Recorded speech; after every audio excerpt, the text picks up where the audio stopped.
Hello, my name is Betsy Kirchner, and I'm a nurse practitioner in the Department of Rheumatic and Immunologic Diseases at the Cleveland Clinic, where I have been employed for over 25 years. And we're going to do a real quick short video today on sort of tips and tricks related to metabolic bone disease.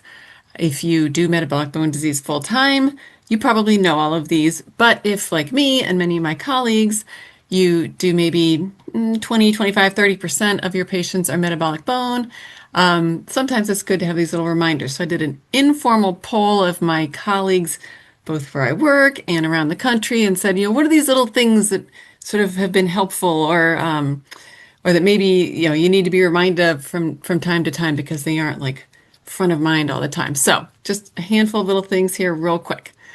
The first one that came up a couple times is the VFA, the vertebral fracture assessment. It is often overlooked or maybe forgotten about, but it is critical. So not every machine can do VFAs. Even at the Cleveland Clinic, not every machine is equipped for that in terms of software, but we're getting there. So if you have VFA available, remember to request it in your orders because we all know so many of the compression fractures are asymptomatic. Patients don't know they have it. They're not going to tell you they have, sore back. But if you do that VFA, you'll see it. And then, of course, we know that if we know that they have a positive VFA, if a compression fracture is seen by the radiologist, then that changes the diagnostic classification. It changes the management. It changes almost everything here. So consider dedicated spine radiography or VFAs with DEXA in high-risk patients. Next thing that sort of came up in my informal poll was the RA osteoporosis connection. We all know that patients on aromatase inhibitors, that's a red flag. Patients who've been on long-term steroids, that's a big red flag. But sometimes we forget that patients with rheumatoid arthritis have about double the fracture risk of patients without rheumatoid arthritis, same age group.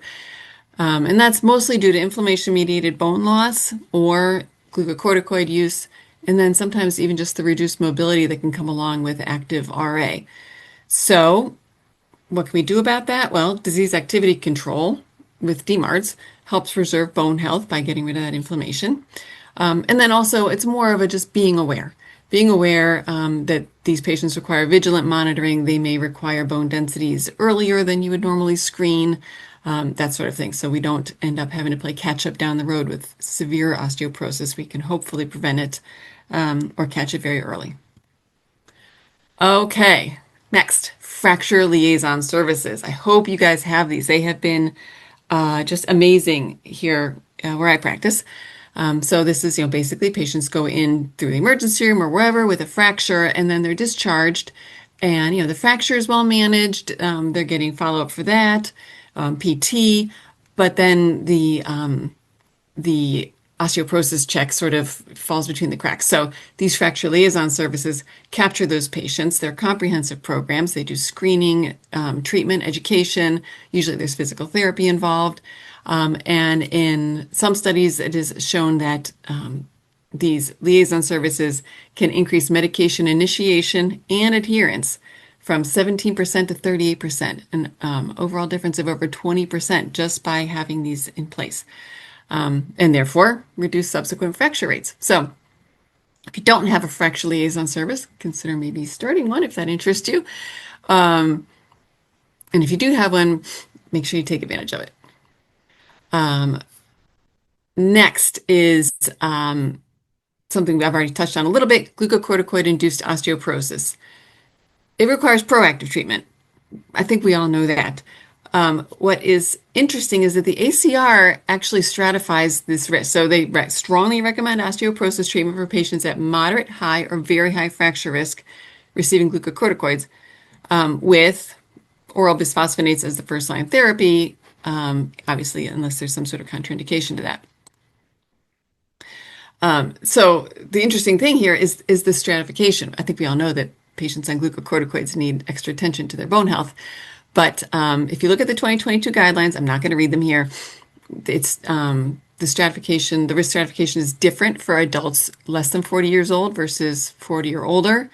How you stratify that, what you can take, and as your puzzle pieces there, we know that FRAX is not validated in patients less than 40 years old, so the risk stratification relies on different criteria.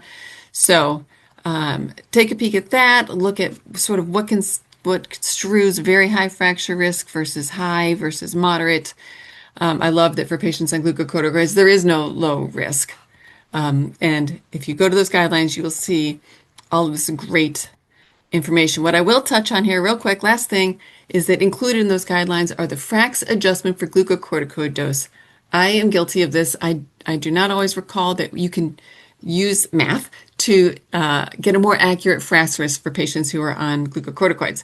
So here's what you do. If the prednisone dose is greater than 7.5 milligrams a day, you multiply their 10-year risk of major osteoporotic fracture, that basic FRAX, by 1.15, and you multiply the hip fracture risk by 1.2.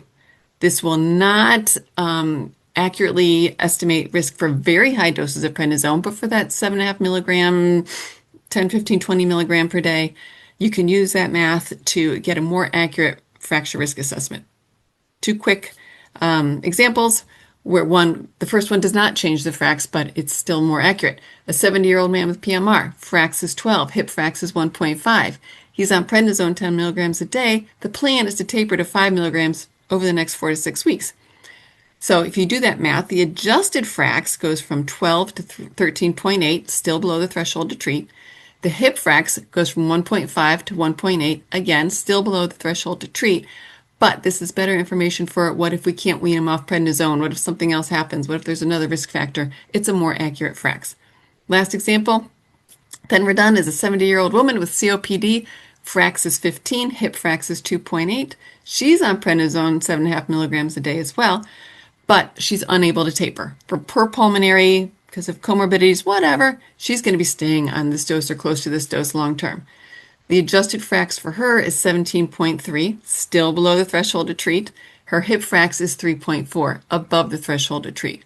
Would we treat her anyway because she's on 7.5 milligrams of prednisone long term? Yes, probably. However, this adjusted FRAX may be helpful in terms of what you're trying to get approved through insurance. And also, again, it's just a more accurate picture of what this patient's risk for fracture is. That is what I have for you today. For all things rheumatology, please visit RheumNow, and I thank you for your attention.